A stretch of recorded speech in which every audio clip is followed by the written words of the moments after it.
I think most people dislike stretching. It's pretty boring and it's hard to measure progress if you're not focused on the long term. And if you overdo it, it could be extremely painful.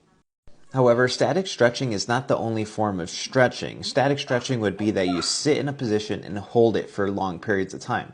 However, there are so many different varieties of stretching, including dynamic, ballistic, specific martial arts stretching like wushu. There is weighted mobility, PNF, the list goes on and on.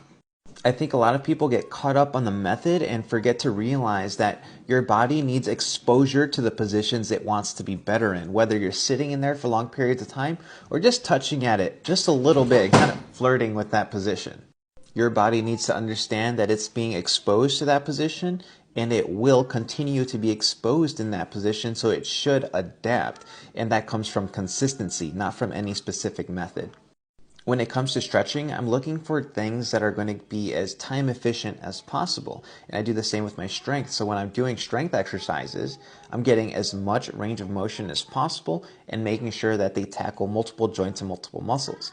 For example, the Cossack squat. It's a squat pattern, but one leg is straight, allowing me to stretch my ankles, my hamstrings, and my adductors.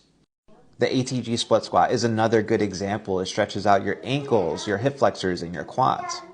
So strength exercises are a form of either weighted mobility or dynamic exercises or some combination of both.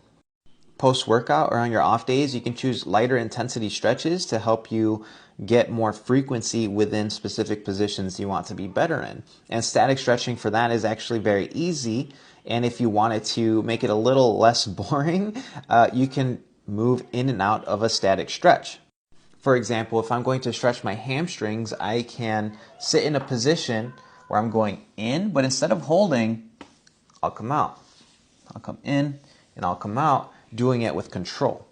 You could do that with any static stretch, and I highly recommend it so that you explore your own individual stiff areas and you simply pulse in and out of that position. If I'm going to stretch my shoulder, I'll place my hand behind my back, and instead of holding that position, I can come forward and backward. But you have the added benefit of making it specific to you. So if you don't get a stretch from that, you can play around with it and take it in circles. You can move side to side. You can try arching your back or rounding your back as you do in that. And same thing with your hamstring. Instead of going forward and backward, you can try going in circles and doing a whole bunch of other stuff, making it specific to you.